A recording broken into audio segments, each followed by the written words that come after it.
Hello বন্ধুরা, আজকে আমি তোমাদের সঙ্গে শেয়ার করতে চলেছি ভেজ ডালের রেসিপি।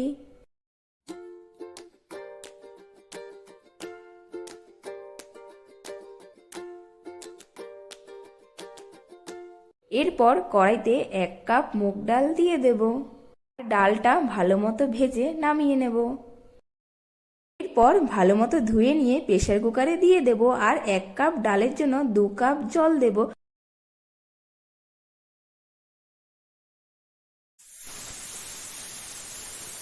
তো বন্ধুরা, আমার ভিডিওগুলো যদি তোমাদের ভালো লেগে থাকে তাহলে অবশ্যই লাইক, শেয়ার অ্যান্ড সাবস্ক্রাইব করে দেবে। এরপর আমাদের লাগবে ফুলকপি, বিনস, গাজর, কড়াইশুঁটি, কাঁচা লঙ্কা কুচি আর লাগবে টমেটো কুচি। এরপর ফোড়নের জন্য আমাদের লাগবে এলাচ, দারচিনি, লবঙ্গ, তেজপাতা, শুকনো লঙ্কা, গোটা জিরে আর লাগবে আদা বাটা। এরপর লাগবে গরম মশলা গুঁড়ো, জিরে গুঁড়ো আর লবণ।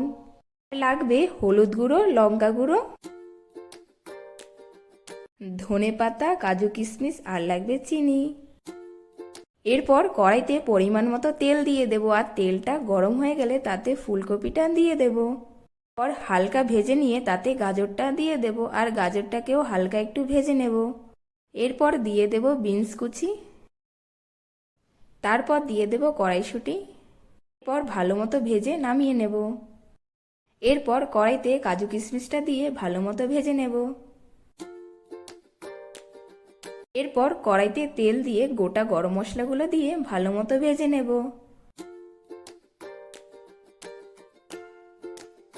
এরপর গোটা জিরে দিয়ে দেব। এরপর দেব আদা বাটা।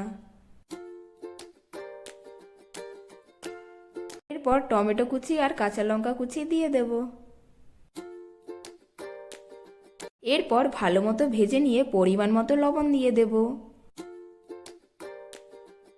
এরপর দেব হলুদ গুঁড়ো আর দেব লঙ্কা গুঁড়ো। পরিমাণ মতো চিনি দিয়ে ভালো মতো ভেজে নেব। এরপর একটুখানি জল দিয়ে ভালো মতো কষিয়ে নেব।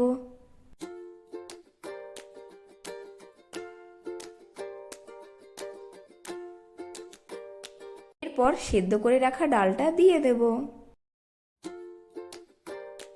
ভেজে রাখা সবজি আর কাজু কিশমিশটাও দিয়ে দেব।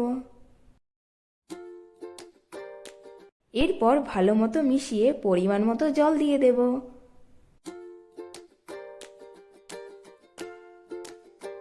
তো বন্ধুরা, আমার ভিডিওগুলো যদি তোমাদের ভালো লেগে থাকে তাহলে অবশ্যই একটা কমেন্ট করে দেবে। এরপর জিরের গুঁড়ো আর গরম মশলা গুঁড়ো দিয়ে দেব। এরপর ধনেপাতা কুচি দিয়ে দেব আর 5 মিনিট ঢাকা দিয়ে রান্না করে নিলেই রেডি আমাদের ভেজ ডাল।